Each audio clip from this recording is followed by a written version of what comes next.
Good evening, everyone. I'm Robin von Seldeneck with the Woodrow Wilson Presidential Library, and I want to thank you for joining us for Reckoning U.S. Presidents and Racial Inequality. Tonight, we will focus on President Warren G. Harding. As you know, this series explores individual presidents' views and political policies toward minority populations. Other presidents that we have discussed in this series include Jackson, Lincoln, Grant, Hayes, Harrison, Theodore Roosevelt, and Woodrow Wilson. We created this series because we believe that discussions among historians that include questions from the public are opportunities for honest conversation and reflection.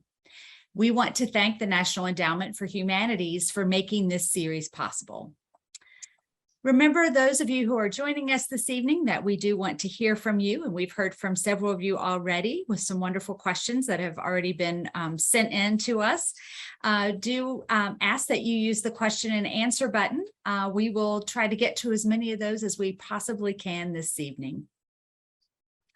I am pleased to welcome tonight three experts on President Harding. First, we have Sherry Hall. She has been the site manager of the Warren G. Harding Presidential Sites in Marion, Ohio since 2009. Before that, she managed the education programs for the site for 9 years. She's a historian who specializes in the lives and the times of Warren and Florence Harding. Hall is the author of the 2014 book, Warren G. Harding and the Marion Daily Star: How Newspapering Shaped a President. James Robenalt joins us this evening. He is the author of numerous books, including Ballots and Bullets, Black Power Politics and Urban Guerrilla Warfare in 1968 Cleveland, The Harding Affair, Love and Espionage During the Great War, and Linking Rings, William W. Durbin and the Magic and Mystery of America. He lectures nationally with John Dean, Nixon's White House counsel, on legal ethics and the legacy of Watergate. He also speaks on racism and implicit bias. Also joining us this evening is Brett Hall, who has been an interpreter and a historian at the Harding Presidential Site for many years, in addition to being a high school history teacher. He is a graduate of the College of Wooster, where he did deep research into the effect of racial issues on the Harding presidency. And we want to thank you for being with us this evening. Thank you. So I want to start by saying traditionally historians have ranked Harding as one of the, let's say, one of the lower ranked presidents. More recently, however, I think we have seen people turn to give him a little more credit for his progressive views on race and civil rights. Sherry, I would like to start with you this evening by asking if you wouldn't mind sharing a little bit about Warren Harding, his background, who he was, what made him the man who went on to become the president. Well, thank you, Robin, and thanks for having all of us here. We're certainly pleased to bring Warren Harding's story to your audience. We recognize that a lot of you don't know a lot about Warren Harding, and what you do know might not be terribly favorable. And so we want to bring a fuller perspective to you and kind of introduce him to you tonight. Warren Harding is our first president born after the close of the Civil War. So while we've talked about those, especially Ohio presidents who served in the Civil War, now we're starting kind of a new era. Harding is born in November 1865. So the war has been over about 6 months by that time. For him, absolutely the greatest generation for him growing up is that Civil War generation. The Hardings had been in Ohio for quite a while. They settled in 1820 in a little tiny village called Blooming Grove, which is kind of in north central Ohio. And they had immigrated from Pennsylvania, moving from the East Coast over many, many years, but they've been in this country a very long time. Warren's childhood was very ordinary, but very happy. He was a farm boy, and Blooming Grove being just a tiny village, he was surrounded by his immediate family and extended family. So aunts, uncles, grandparents, great-grandparents, a real luxury for anybody to be around their family that much. He lives in a family that's not terribly rich. His father, Dr. George Harding, is a homeopathic physician. Many smaller towns, especially in the newer part of the country, Ohio being one of those more recently settled areas in this time, depended on the homeopathic physician. Most university educated physicians are not going to come to the smaller towns. They're going to stay in the metro areas. So homeopathic physicians were very, very important. You got to be a homeopathic physician by going, in Doc's case, to Cleveland and studying a couple months here and there. And you studied with another doctor in your vicinity. Doc's also a farmer, and he also teaches school a little bit too. So kind of a jack of all trades. Phoebe Harding, Warren's mother, is really the backbone of that family. Spiritually, she is guiding the children. She is a woman who instills the idea of serving your fellow man. So she is that person that you don't want to disappoint if you're one of her kids. She is the one that you really want the good opinion from. Doc's a little bit more laid back, and he has a penchant for kind of horse trading. He'll trade a little piece of land for a part of a business, and then he'll trade that again. And he kind of does that all his life. But Phoebe is that ramrod of the Harding family. The Hardings moved to another small village called Caledonia. That's in Marion County. And that's where the rest of the Harding kids are born. Warren is the oldest of 8. But in Caledonia, the family experiences quite a tragedy when the 2 middle children, Priscilla and Charles, die on the same day from jaundice. Doc is away in Cleveland taking some of his medical courses, and Phoebe and Warren are managing the situation. So we know it had to be a terrifying time for the whole family. Warren has the luxury of going past the 8th grade in his education. He goes to what's called a college, Ohio Central College, in another big town called Iberia, between Blooming Grove and Caledonia. And strangely enough, Iberia is kind of an educational mecca in the midst of farm fields. And we would term it more of a high school today, but it was where you got a more advanced education as far as learning the classics, as far as learning philosophy. And he loved to study all those things. He loved to debate. He also starts a small newspaper on campus called The Spectator. He's already been introduced a little bit to the newspaper business. One of Doc's trade was for a weekly newspaper, part ownership in Caledonia. So Warren has learned how to set type and how to sweep the floors and do all that kind of grunt work. But that does interest him in the newspaper business, which will come into play a little bit later. The family relocates again to the big town of Marion, which was at that time, in about 1882, about 3,500 people. It was big stuff. And a town that was growing, a town where Doc and Phoebe by that time, who had earned her medical license, very unusual for a woman, are both going to try to expand their medical practices. So Warren, as soon as he's done with schooling at Ohio Central College, follows the family to Marion. He tries to figure out what he wants to do. He's 17, and like most young people, he's not quite sure what he wants to land on. He thinks he might like to study law, but then he says, no, that's not really doing it. He thinks maybe that he'll teach school, and he does try that, and he hates every minute of it. He said that the end of the term couldn't come fast enough. He taught in a one-room schoolhouse, and said that teachers were vastly underpaid for all they had to put up with, which I think a lot of teachers today would agree with. He then, yeah, Brett says yes.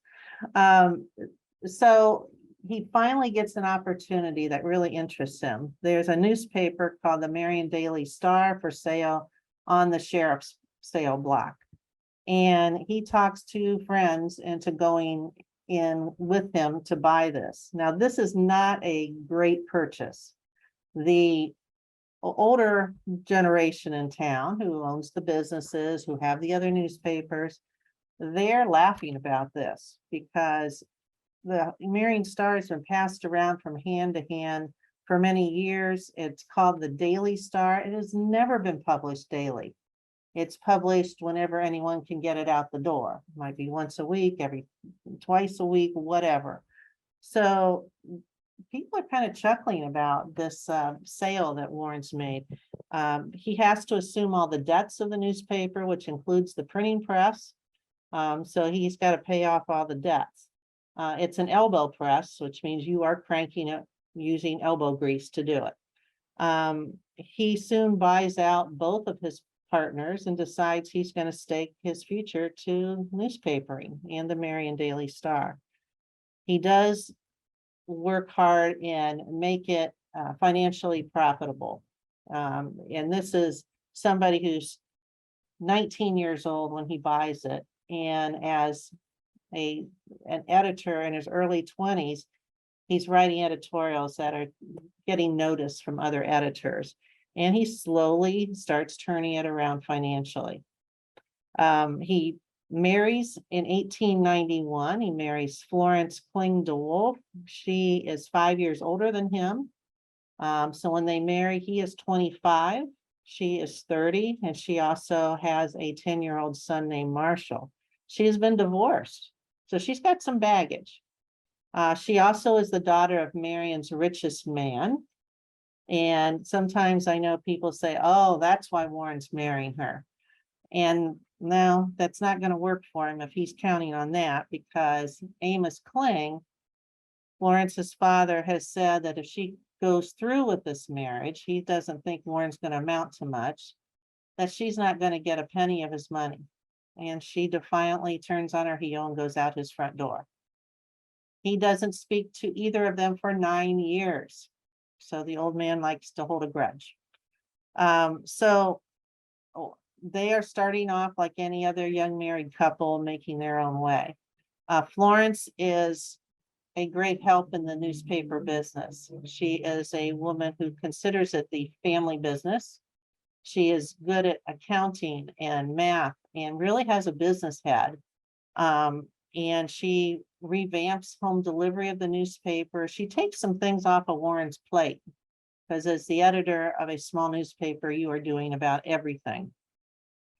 And this is something that she's very proud of helping her husband in his business.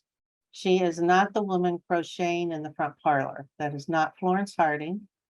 She is a woman who is a helpmate, who understands business, who understands politics, as we'll find out, and is a very unusual woman in her own right.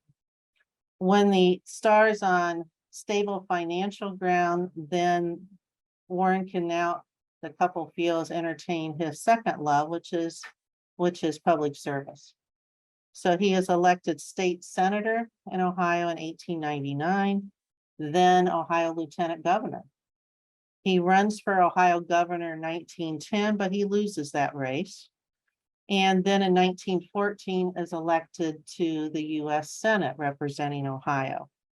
And then, as we know, just a few years later in 1920 is when he's going to throw his hat in the ring for the presidency. So he is steadily climbing in his political career. He owns the Star the entire time. So he owns it until he dies. So that's kind of a parallel world for him. But that kind of gives you, in a nutshell, what Warren's about. And so we can cover our discussion from then. What we thought we would cover tonight, Robin, is, in addition to that early life, go to the presidential campaign of 1920 and talk about the influence of race there. And during his presidency, how race impacted that time, and then how it impacted his legacy after his death in 1923. That sounds great. So, I think 1920, him going into the race and starts off automatically with issues of what his race is. And I think that's something that, well, I will let you share that story. I had thought that was something that came about because of the 1920 race, but that apparently is something that his family had in their family story for many, many years. So. Right. And I'll start that off and then kind of pass it off to Jim and Brett. There was a rumor that dogged the Harding family from that time when they settled in Ohio. So since 1820, so 100 years prior to the campaign, the race issue is personally affecting the family. The rumor was that somewhere in the ancestry of the Harding family, they had a Black ancestor. And there is nothing we've been able to pinpoint as to where that rumor exactly started. The most prevalent information says that perhaps as the Hardings moved to Ohio from Pennsylvania, there was somebody that they knew from Pennsylvania who had this guy arrested for stealing corn from their corn crib.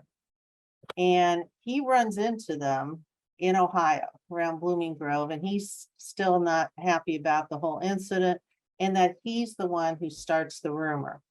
I can't corroborate that. I don't know if it's true, but I can tell you from the time that Warren was ready to start school in Blooming Grove, kids were taunting him and calling him names, alluding to there was some Black blood in his family. He got into some fights on the school play yard about this at an early age. So this is going to be kind of a subplot for his entire life, but it's very real. It's very personal to the Harding family. Let's go to set up the 1920 campaign here. Maybe Brett and Jim, you can take it from here. Okay. Brett, I'll go first. First of all, Robin, thanks for having us. The first book that I wrote was about my great-grandfather, my mother's grandfather, who was a big Democrat in Ohio.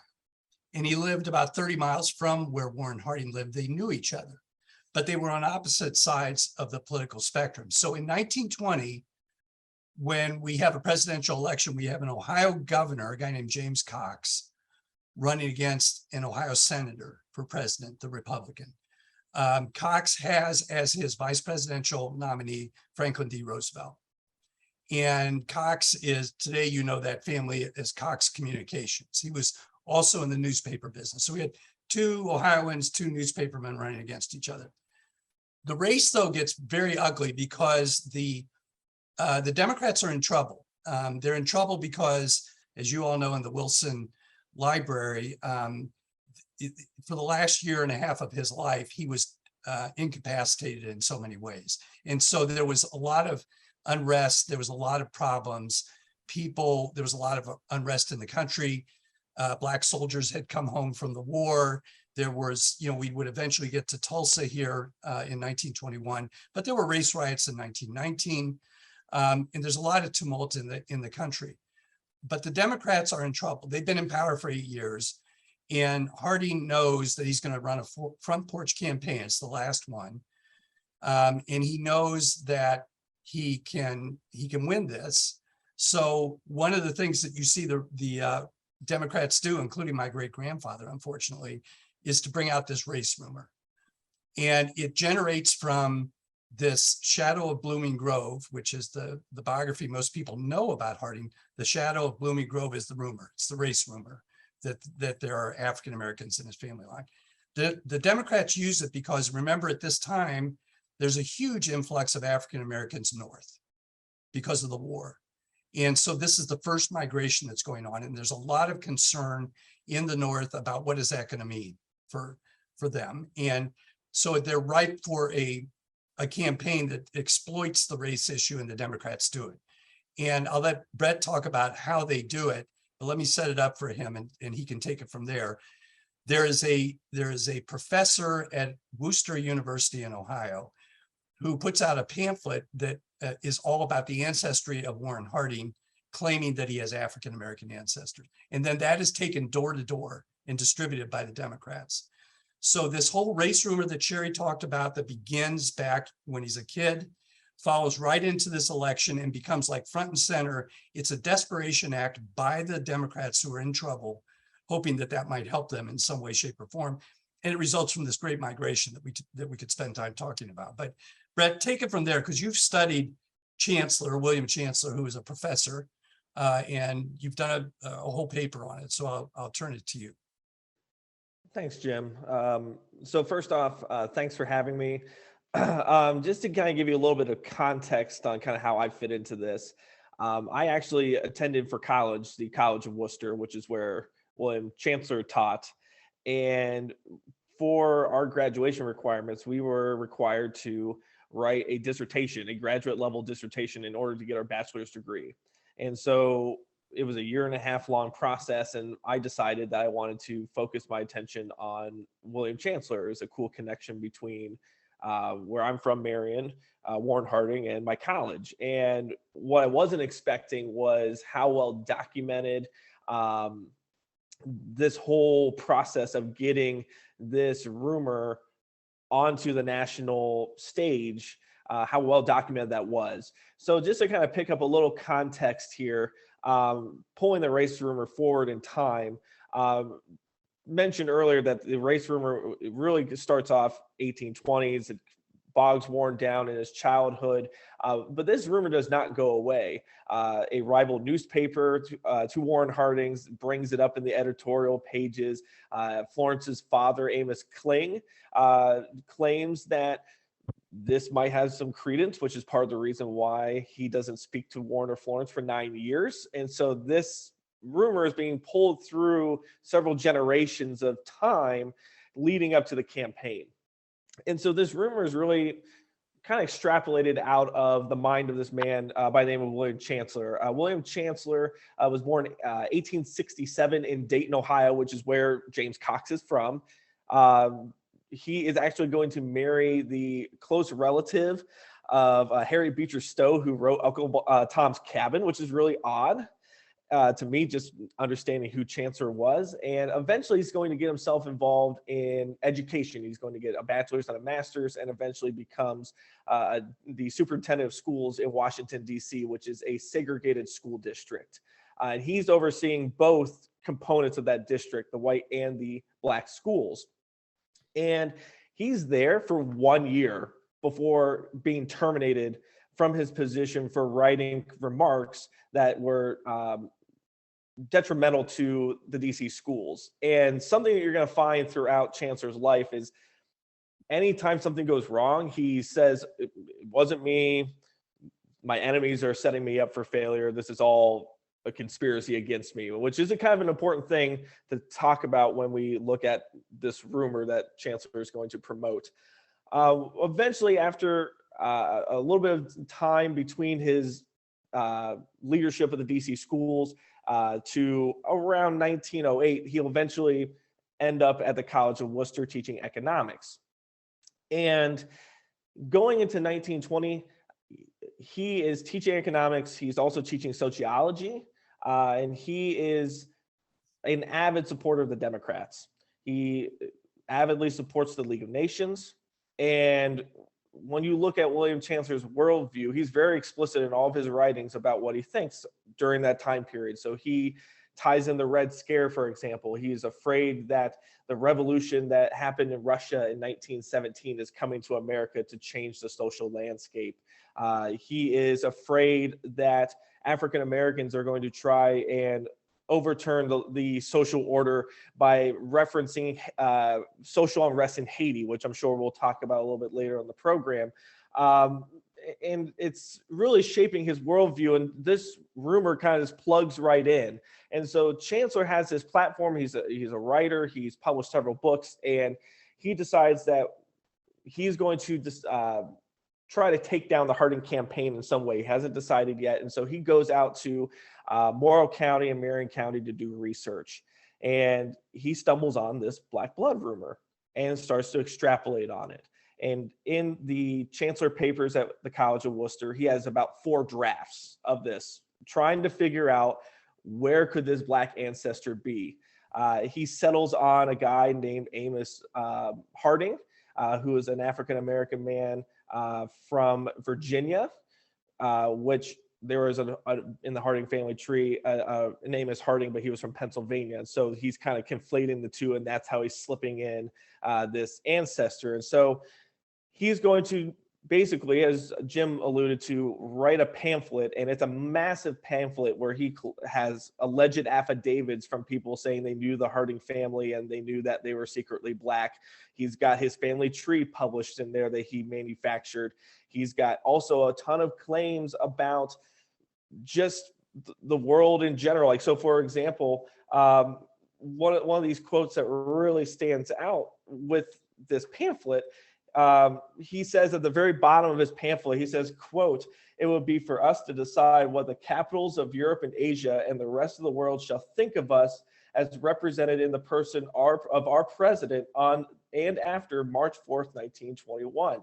Let us have neither Haiti nor Russia here. May God save America from international shame and from domestic ruin." So he is so afraid that if we elect an accidental black president, that it's going to flip the social order on its head and create ruin in the country. So as Jim alluded to, he's taking this pamphlet and he pushes it out, and it's being basically marketed door to door by Democrats at the time. And eventually it's going to ruin Chancellor's career. He does the not so smart thing by putting the College of Worcester's name at the very top of the pamphlet. So now the College of Worcester is tied to this, like it's their research. And so it's going to upset the College of Worcester to the point where they terminate him. And as I alluded to earlier, the whole excuse is, well, it wasn't me, my enemies did this to me. So the board did this to me because, you know, my enemies wanted me out of the College of Worcester. And to kind of wrap up where we leave Chancellor, this is going to be a flashpoint for him and for just kind of what race in society looks like at this time period. It divides the town of Worcester to the point where there's an angry mob outside his home and just off campus with pitchforks and torches trying to basically attack William Chancellor, to the point where then Chancellor will eventually be put under house arrest by the Secret Service, because now the town all of a sudden is saying, well, Chancellor has threatened to assassinate the president-elect. And one other thing just to kind of point out with this is dropped 2 weeks before the campaign is over in October. So this is your modern day October surprise. So if you want to kind of put this into a modern context, this is that scandal that's going to try to swing your undecided votes. So hopefully that maybe kind of puts that into some context here. I think it does. Thank you. But it also begs to question, how in the world did the rumor get started that Harding was a member of the KKK? Because, you know, those lovely old rumors that we see sometimes, and that's one that often pops up. Where did that rumor come from? And is that a rumor that you hear regularly or that you've encountered in your work? So Robin, let me make one point and then Sherry can answer this directly. Ohio is a divided state. The North is abolitionists. The South is more Cincinnati South oriented, very much. And so it is a state that has enormous conflict over slavery and over race. And Harding is in the northern part, essentially, in both where he is and where his family is. They were pro-abolitionists. And so when you have that tag, it's easy for people to say you love blacks or you're Negro loving or whatever the terms were that they used back then. And I think once this rumor starts going around, we end up getting into this period of time in the United States where the Klan really is on the rise following the First World War for all sorts of reasons. And one way to kind of jump on this and do a triple negative backwards flip is to say, well, he's in the, Harding's in the Klan. But these rumors they're the big lies of their time. They're used by people for political purposes, and they're untrue. So Sherry, I don't know what you want to add to that. Well, it's so tangled up. Brett said that, during his time at the Marion Star, like opposing editors would post things, and they did this. They jabbed at each other in their editorial columns. That was newspaper, and at that time. But his big rival was an editor named George Crawford. And this, I want to read to you something that he published in his paper. He says, "We have no desire to draw the color line on the kink-haired youth that sees fit to use his smut machine only as a receptacle for a low order or adjectives, as nature did it for him." So you're talking some pretty strong language.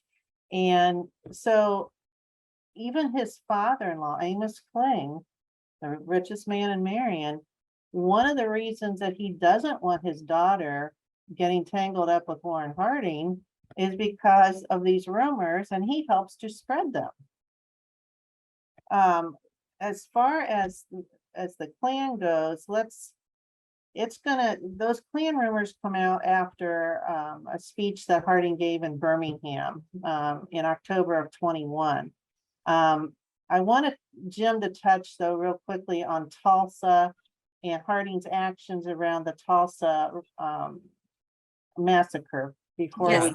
I think that would we be really helpful to kind of put that in perspective a little bit more, because Tulsa happens May 31st, right at the beginning of Harding's administration. And that's that. Jim, I'm going to turn it over to you to give a little detail on that and what was the response. Yeah, so what's really interesting about this, we shared with you guys, I don't know if you'll put it online, there's a letter that William Howard Taft, the president, former president, has, where he goes to meet with Harding in Marion on Christmas Eve, right after he's been elected as the president in 1920. Taft is there to talk to him. They'll talk about Taft being put on the Supreme Court, which eventually happens. He's the only person ever to be both president and chief justice. But he's there, and he specifically says to him, you should be careful not to appoint any blacks in the South, because we want to have a lily white Republican Party in the South, because right now the South is totally Democratic, and we want to make an inroad. And the way to do that is to not appoint blacks in the South, but to have, whites hold office.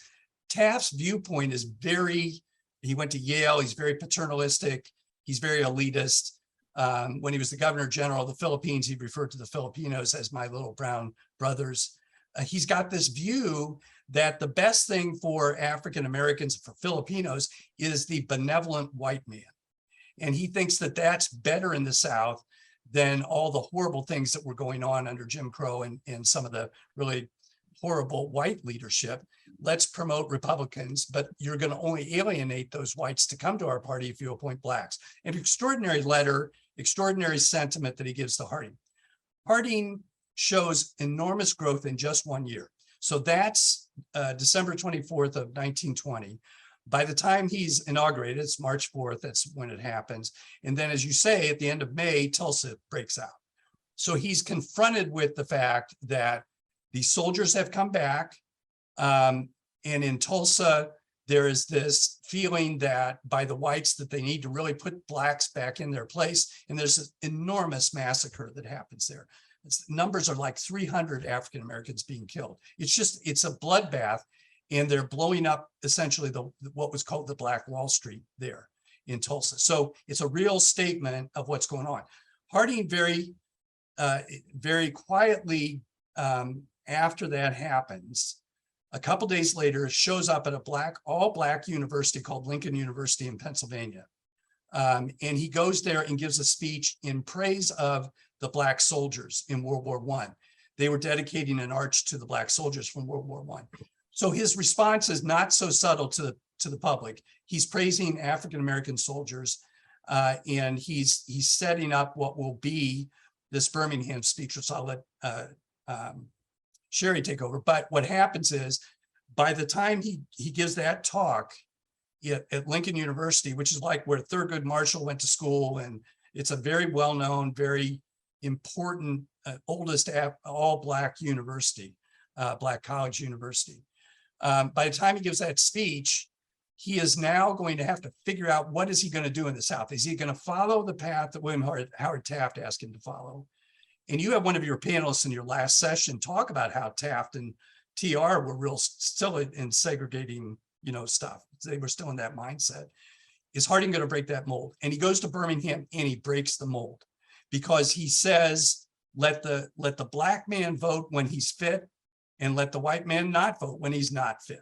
Now that is extraordinary gunpowder in the South, first president to go into the Deep South after the Civil War. So he really does stake a claim. It's really courageous.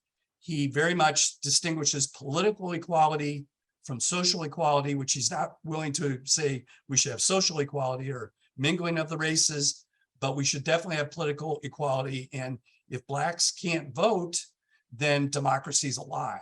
It's an extraordinary speech, and it shows his growth from the time really that he talks to William Howard Taft, just 9 months later when he goes to Birmingham in October of 21. So Sherry, you might want to pick it up from that point. Early in Harding's presidency in April, he's inaugurated in March. In April of 21, he goes before Congress and lays out what he calls the Normalcy Policies. Now, some of you may have heard that one of his campaign slogans was a return to normalcy. Well, what he means by that is, after the tumult of the war, we're trying to get out of a global recession. When he is in office, America is not feeling secure about what its direction is going forward. A return to normalcy does not mean, okay, I think we should go back to the way things were before the war. He is not that naive to think that. And a lot of historians interpret that slogan as meaning that, and that's not right. He is saying, let's get the machinery of our country going again. Let's get industry going. Let's get unemployment down. Let's put people back to work. And let's just live a normal life so we're not looking over our shoulders waiting for the next shoe to drop. So he says, a normal way of living. This slogan is anything but just a slogan. The normalcy policies are real. And he tells Congress about his plans, both domestically and foreign policy, but it does include some plans that affect Americans who are Black. And one of the things he says is, I am looking for an anti-lynching bill to come out of Congress. I will support that. This is what I'm looking for. I am looking for them to be able to vote without poll taxes, without being harassed, without being prohibited from voting. This is what we're looking for. And this all has come out because of his relationship with James Weldon Johnson, who during the campaign, and James Weldon Johnson is the secretary of the NAACP. He has asked James Weldon Johnson to come to Marion during the campaign, basically to educate him about what's going on in Haiti. And he wants James Weldon Johnson's viewpoint on the racial issues. So to me, that's astounding that he wants to learn. He wants to know, okay, what is the viewpoint from a Black leader, and about not only Haiti, but what is going on racially in this country. So he's already laid the groundwork with this speech to Congress. A few months later is the opportunity for him to go to Birmingham, and he's invited to go there because Birmingham is celebrating its 50-year anniversary. It represents the New South. It is a town which did not exist before the Civil War, so it's got industry. It's representative of this new era for the South. He accepts. He goes to Birmingham and he gives a speech. ironically in Woodrow Wilson Park. It's not called the same today. He is speaking to a segregated crowd. They are segregated by a chain link fence. And he starts saying, well, that's, you know, you have done a wonderful job. The town looks great. You got all this industry going on, but I've got something on my mind that I want to talk to you about. And he starts talking about problems with race in the country. Well, you could have heard a pin drop, and people are looking at each other. What is he doing? Why is he doing this? And one thing we have to say is anything related to the Harding administration is tied to that World War I experience. Whether it's the economic recession, whether it's unemployment, whether it's social issues, that has all been brought to the surface through the war experience. As Jim mentioned before, Black soldiers have fought valiantly in Europe. They have come back expecting things to be different. They're not. And that gives rise to some of the race riots. Some white Southerners are saying, well, these soldiers, they're strutting around in their uniforms. They think that they have climbed up in social rank. And so there is fear from them. Again, bringing it into Chancellor about, oh, everything's going to turn on its head. And pretty soon Blacks are going to be in charge, and who knows what's going to happen. So he goes to Birmingham with some things on his mind. And one of this is that experience of the Black soldier. And he talks about how he was talking to a soldier who said, you know, for the first time when I was in Europe, I felt like I was fighting for my country. And I felt like I contributed to my country. And then he says, but then I came home and it was the same as it's always been. And that really, really hits home with Harding, because you're not going to find a more patriotic person than Harding. And he's like, that's horrible that somebody should all of a sudden feel like, you know, I don't have a country to come home to. What World War I has done is shown Harding that this is a national issue. Before the war, the South, you know, which had the bulk of the Black population and still did even after World War I, they were handling things in their own way. Okay, as Jim said, we got the Klan rebirth. Well, the Klan's kind of running wild. They're lynching whenever they want to. Nobody's really stopping them. Most Blacks are not voting, but it's by the way, Robin, this, when you talk about lynching, I don't think people understand what that means. They think it's somebody being, you know, strung up in a tree. A lot of times it's burning somebody to death in a cage. It is horrendous. And people come from miles around to have a picnic while this is going on. It is just absolutely horrendous. The kind of stuff that Americans should know about, need to know about, and they need to understand lynching isn't just stringing somebody up in a tree. It is really, it's torture, and it's horrendous. And it's horrendous to make the point, get back in your place. You know, we are in charge here, white supremacy. Mhm. right, absolutely right. And what does it say about us that anti-lynching law gets passed, what, 100 years later? Yeah, just recently. Yeah, Recently, exactly. yeah. Mhm. So he says this is a national problem. The Great Migration has pushed more of the Blacks north and west. So Southerners, you can't just run things the way you want to. All of us have a part in this, and we all need to help solve it. He talks about political equality in this speech. And as Jim said, I would let the Black man vote when he's fit to vote, prohibit the white man voting when he's unfit to vote. Okay, so That's a revolutionary sentence. It really absolutely is. And it's so Warren Harding. And by the way, Robin, he wrote most of his speeches. Yes. There's a lot of stuff about him being not very smart. He was extremely intelligent. Most of the descendants in the Harding family are doctors, PhDs. It's a very smart brain line, and he was in that line very much, wrote his own speech. Absolutely. It says that we need educational equality. Now, this is the world of separate but equal. Okay, but everybody knows that it's not equal. It's separate, but it's not equal. And he says, I would insist upon equal educational opportunity for both races. This does not mean that both will become equally educated within a generation or 2 generations or 10 generations. Even men of the same race do not accomplish such an equality as that. So he recognizes, yeah, it's going to take time. We've got to lay the groundwork. He says that the South is responsible for keeping the Blacks in ignorance because they're not being provided educational opportunities. And he said, you are hurting the whole nation because you have that attitude. And this gets worse in terms of the audience reaction. Yeah, The whites start to boo yeah, and the blacks start to cheer. Again, they're separated by a chain link fence, Mhm. but it is a real, like a thunderbolt hits, and the blacks are cheering ultimately, and the whites are hissing and booing. Mhm.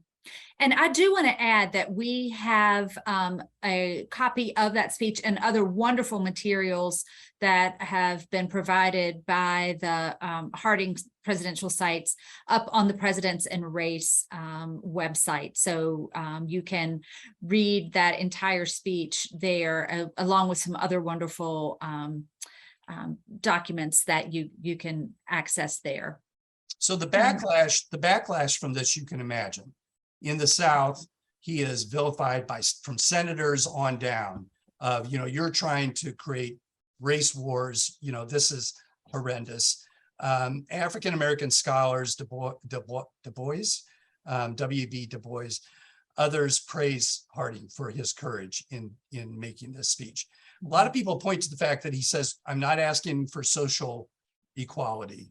But he couldn't go that far. That was a bridge too far. It was already an enormous step to say he wants political equality. And so one of the things I say to people about Harding when I talk about that, everybody knows Teapot Dome, which he had nothing to do with. Nobody knows the word Birmingham when it comes to him. And it's extremely important what he did that day, because it's the beginning of a lot of transformations of parties and changes that will take place over time. Up through our time today, and it's just not known, and it needs to be known. So that's the backlash. I think that's wonderful, and I want to, if we can, because I just I've really just been enthralled by the conversation that I was having. But we have quite a few questions that people have already submitted, and I do want to get two that kind of fit in on this actual topic. Someone had written in earlier, given the context of the times.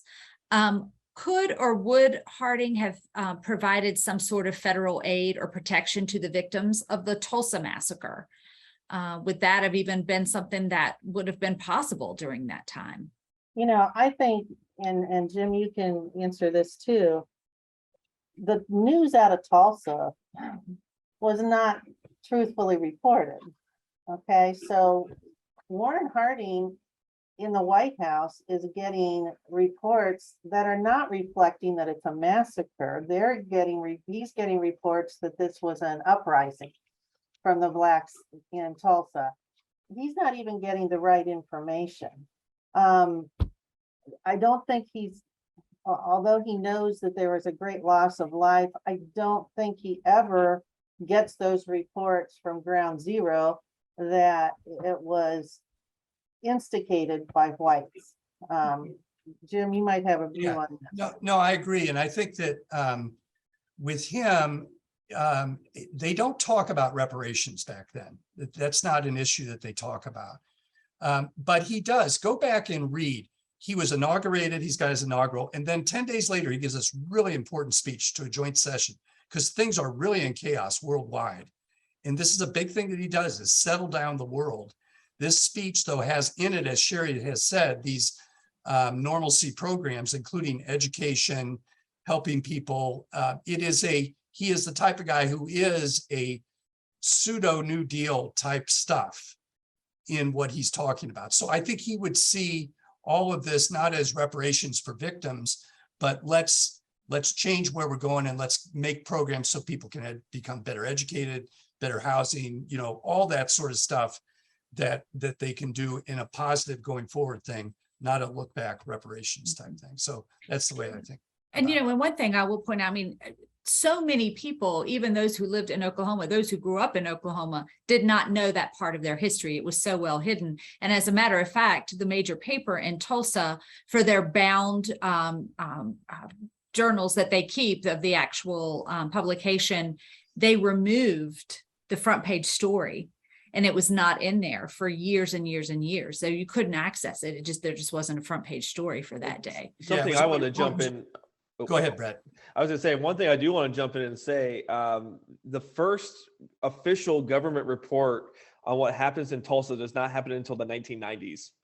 And so if you really want to play on, well, Harding's not getting the right information and, understanding that this has been removed from history, when the United States government does not do its first official investigation until the 90s, that's very telling. And you're looking at then how much information was lost, both the oral histories and the documentation. And so that's just something contextually, I think it's important, like, to go back to, well, what could have Harding done? Well, the information is being removed as he spoke.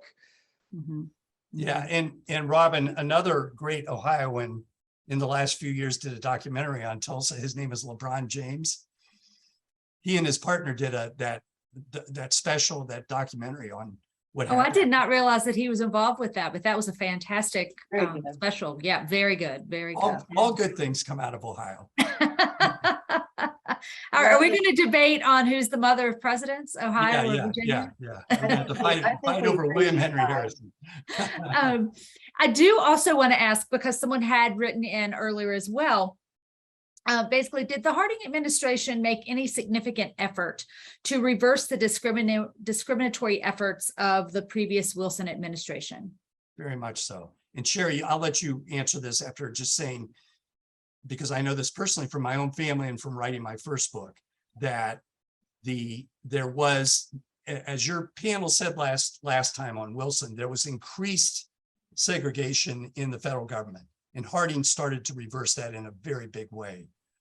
So he very much started to change that what happened, and it kind of began to come back when Franklin Roosevelt came back in, and then eventually we have Harry Truman and LBJ and all the stuff that happens later down the road. But it's definitely a change in what the way the Democrats want to run things, who still kind of believe in segregating, and he believes in desegregating. Well, and he actually informs his cabinet that he wants them to look for Blacks to serve in each of their departments who are qualified to. And so we do see some appointments within those departments. I know Hoover, who's in Commerce, he says he couldn't find anybody qualified. James Weldon Johnson actually tells Harding he's disappointed that there weren't more appointees. And Harding tells a good friend of his in a letter, he says, there's no way I can satisfy everybody. He says, I've got, the Black leaders, I'm never going to have enough appointees to satisfy them. The whites say I've already gone too far. And this is that line that he is walking coming into the 1920s is, we know this in politics today. To get something done, you can't just sometimes throw a hand grenade in the whole area and start doing what you want to do. You can't get things passed that way. You have that very solid Democratic bloc who can bottle things up forever in committee. And they do that with the Dyer bill, the anti-lynching bill. Right. They bottle it up, a filibuster for 9 months. And finally, the Harding administration, they have to get some other things done. And the Democrats say, well, take this off the table and then we'll see what we can do. But we're not doing anything as long as this still exists. So Harding has no choice but to kind of sacrifice that. He feels horrible about it. A lot of the Black leaders are very upset about it. But he's got 5 other things he wants to move forward. And it's just like today, you've got to make those choices. One thing I wanted to answer, because we didn't get to it, is the Klan that is a result of Birmingham. The Klan had its highest membership in the early 20s, so it's quite robust. They're not happy with Birmingham's speech, and they have big recruitment meetings, and a guy by the name of Joe Camp is their national speaker. And he goes and gets the crowd all stirred up and tries to get new members. He starts telling them, well, you should join because President Harding is a member. And so the White House then is inundated with letters from just ordinary folks saying, is it true? Is it true? And so now George Christian Jr., Harding's personal secretary, is answering letters. No, it's not true. Even Florence Harding gets letters, and she says, no, he doesn't care at all for what the Klan stands for. And when you think about it, and we answer this at the site all the time, people say, was he a member of the Klan? And then they ask about the black blood, and I'm like, you can't have both. The Klan doesn't want him if he has black blood. Does that make any sense? So you've got to pick your conspiracy theory. Another question that was asked is, could anyone comment on President Harding's policies regarding Native Americans during this time? Sure. Were there any?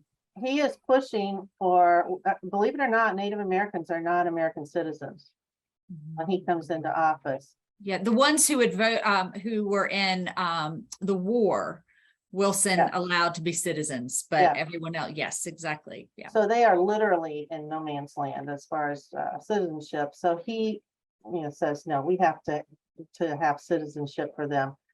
He starts working on it, but he dies before it's accomplished, and Coolidge then finishes that. Yeah. So, several of these questions that have come in or that I received early, we have covered. You've done a wonderful job of covering things. I have two questions. There is one last point that we want to make, I think. Oh, sure. On race, because it's really important. And that is that after Harding dies in 1923, his papers are taken to Marion, kind of hidden away from the public for a while. And people wonder what's in them. And that causes its own issue. But the biographers who really start writing about him in the 1960s, especially the guy who writes this book, The Shadow of the Blooming Grove, write their biographies with the idea that they think he has African-American blood and therefore he's lazy, stupid, oversexed, etc. And they write these things that in that line without telling people that that's where they are. Although the name of the book tells you, The Shadow of Blooming Grove is the race rumor. And that book in and of itself has more in terms of people thinking that he was a horrible president, that he did terrible things, and he was one of the worst. Your opening question tonight is answered by that book in particular, but the biographers who wrote poorly about him because of the race rumor. So we see it starting as a kid, and we see it in the 20 campaign, and then we see it shadowing him all the way through his legacy until just recently when people are starting to figure out that this was all bogus stuff. And that in fact, he did a lot of great things as president. I'll tell you one thing quickly. After Birmingham, just a few months later, Warren Harding pardons Eugene Debs. And this goes to Brett's point about socialism and the fear of Bolsheviks and so forth. He's trying to get back to normalcy. And Debs is a great labor leader who was put in jail by Woodrow Wilson for speaking out against the war. First Amendment, straight First Amendment stuff. He thinks it's a capitalist war, put in prison for 10 years. Harding commutes his sentence. First Christmas that he's in the White House. It's really important for him to do that.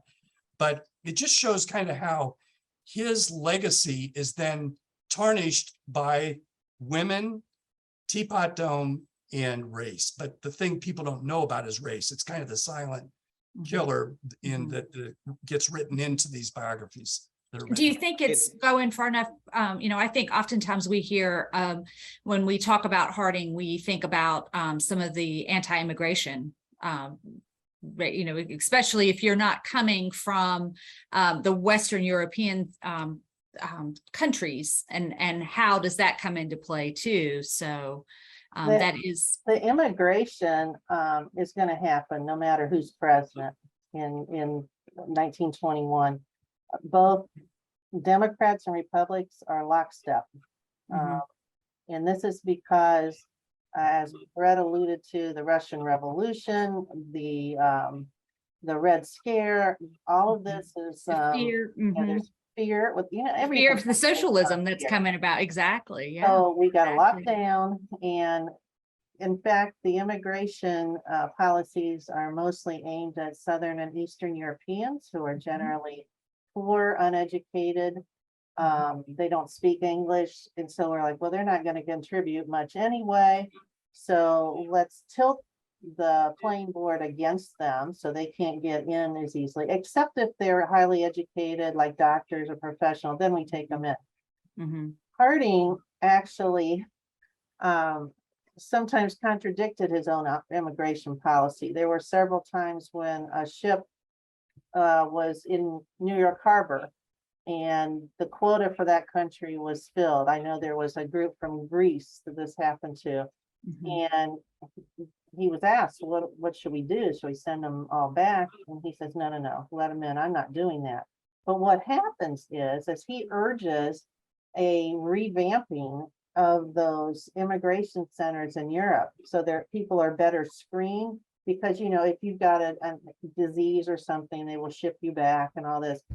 That is the foundation for what we know today, where you go to the embassy and you start working your way through to come to the United States. So we don't have all those ships all backed up at the harbor, ready to turn around.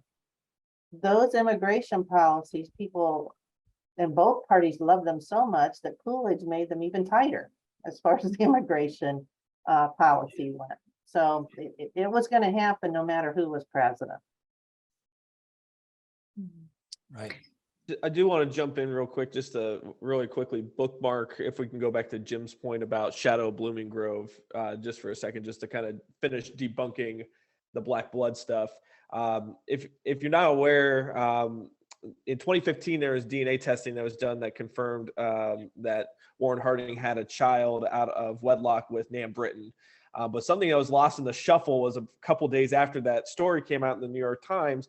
The second part of that DNA analysis was done to look at the genetic history of the Harding family, which confirmed with 95% accuracy that there wasn't black blood in the Harding family. And so just to kind of bookmark that, I wasn't trying to leave that floating out like in the 60s, like, yeah, it definitively was a falsified rumor, just to kind of bookend that.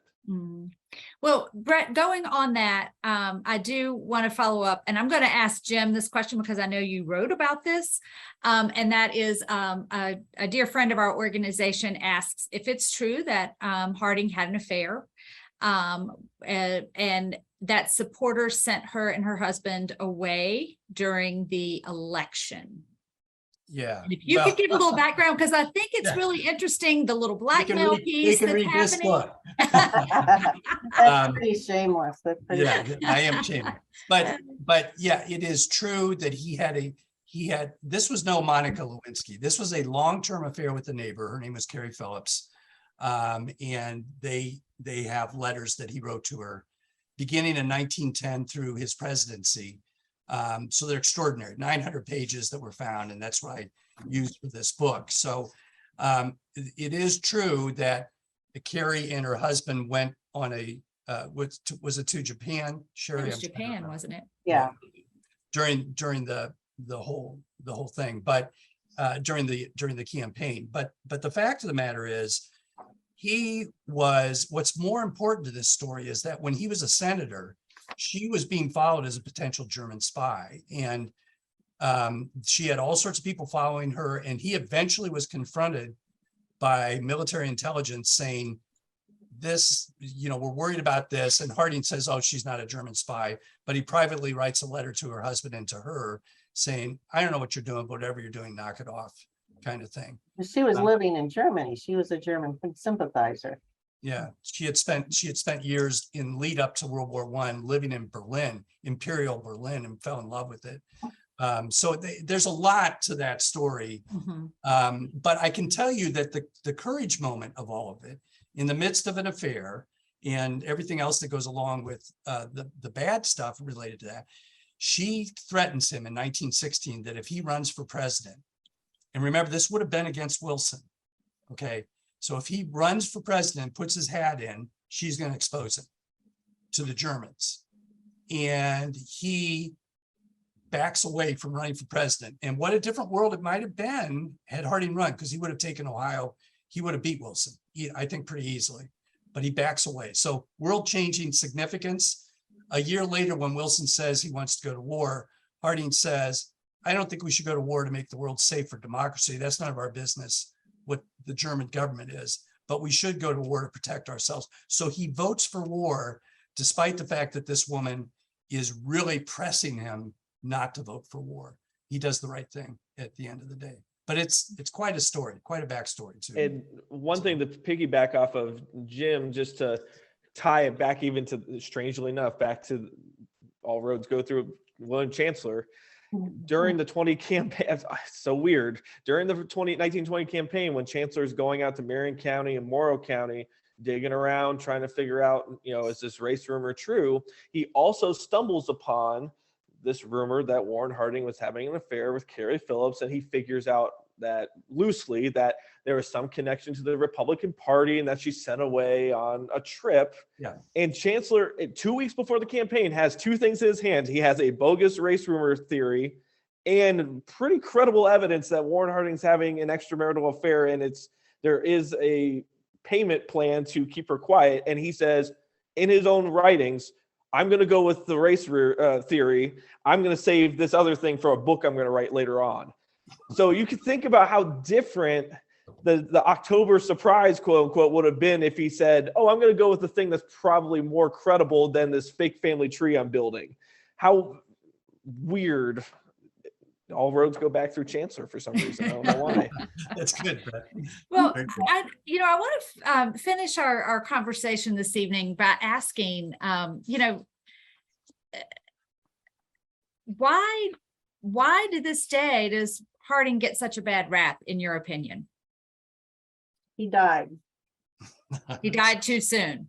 He dies in the midst of his first term, so he just serves 29 months. After his death is when the Teapot Dome story gets legs. You also have a hearing in the congressional hearing about the Veterans Bureau, which he started, which is going to give medical and social services to the returning World War I vets. He has no voice. We lose his voice. And that's a really important point, Robin, because John F. Kennedy had Jackie to burnish his reputation after he died, including all the stuff that he had extramarital affairs like crazy. This Harding's wife, who was 5 years older, always had a kidney disease, and she dies a year later. So she's not there to defend the reputation. And instead, there unfortunately are some really incompetent people in Marion, Ohio, who are related to one of these doctors that was kind of a quack doctor there who helped Florence with her kidney. And his son is also a doctor and takes the papers. But that's where everything goes off the rails. He dies, he has no defender. Teapot Dome comes up. He never had anything to do with it. And then Nan Britton publishes her book, The President's Daughter, in 1927, saying she had an affair with him. So all these things cascade. And as I say, underneath the surface is this silent racism that then infects the biographies that come out later in His presidential papers do not become public until 1963, when they are finally transferred from a private group, the Harding Memorial Association, to the Ohio History Society, Ohio Historical Society. But by that time, nobody cares. And so the information coming out of those papers is so slow to come out, and nobody cares about Warren Harding by that time. The damage, in effect, has been done.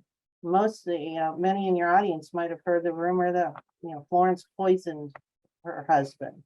That came out of a 1930 book called The Strange Death of President Harding, written by Gaston Means, who actually was giving interviews that became the book to the wife of the chaplain of the Atlanta Penitentiary, because that's where he was jailed at the time. He apparently had some extra time on his hands.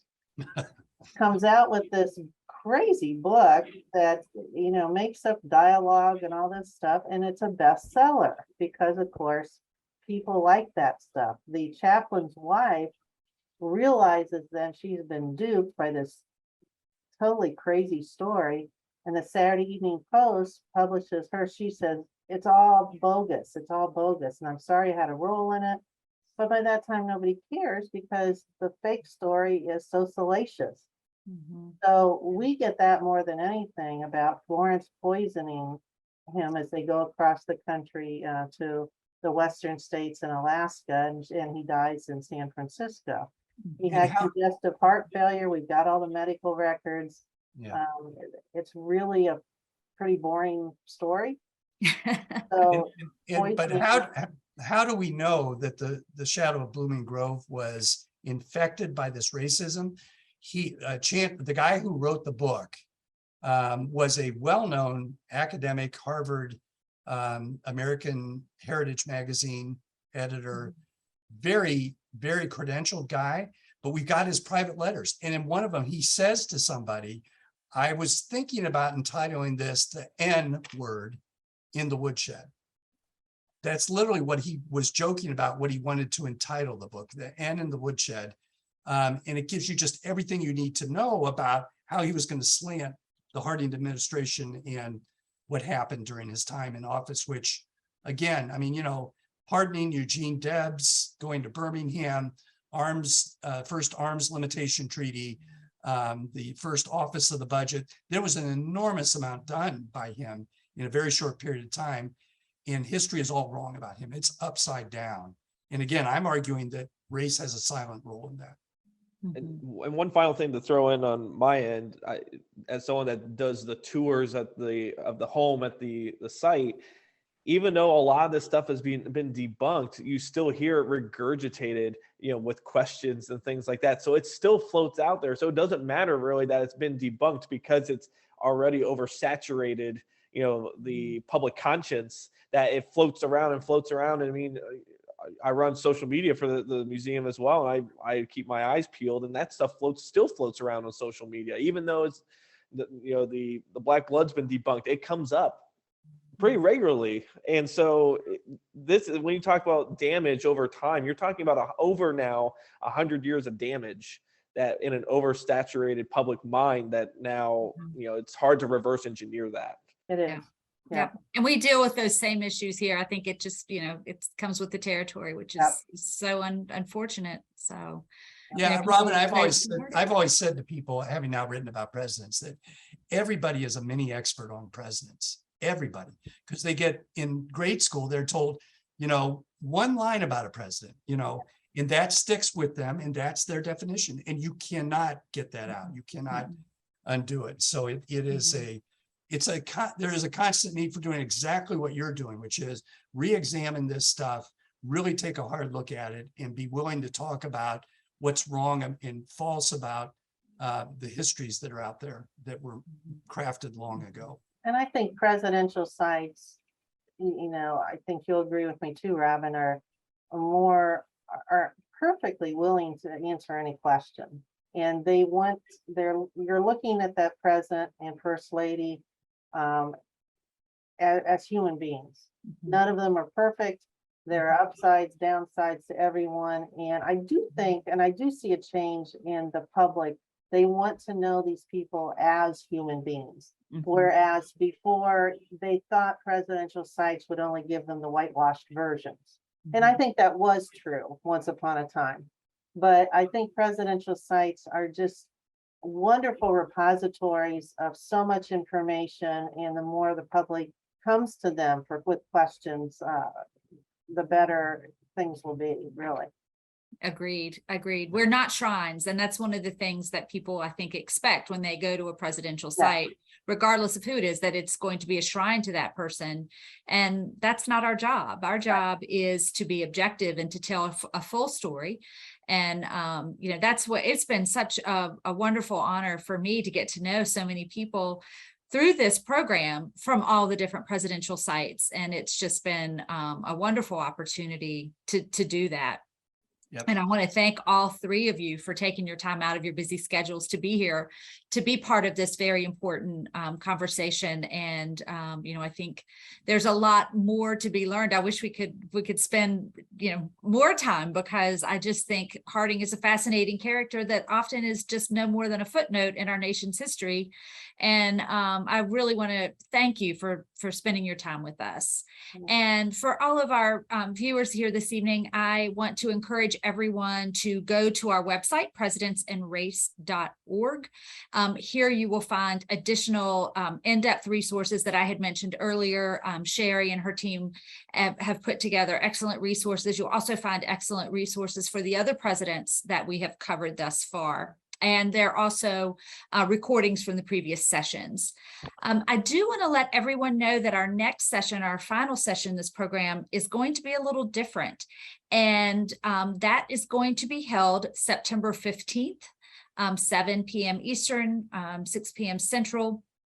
This is going to be a roundtable wrap up. And what we're looking for from the audience is what are some questions that you might have that maybe go from Harding to our more modern time?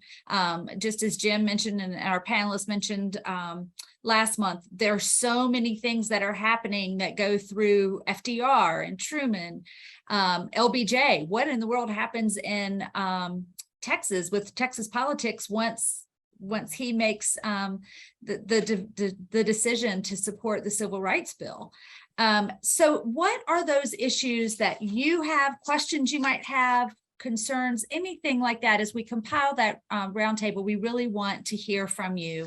And we will send an email to everyone participating, asking for you to submit any questions or anything that you might have for next month's panel. And stay tuned, more details will be coming forth in just the next week or so about that. With that in mind, I do want to thank everyone for tuning in this evening. And on behalf of all of us at the Woodrow Wilson Presidential Library and the Warren G. Harding Presidential Sites, we want to thank you for joining us. Have a wonderful evening. Thank you.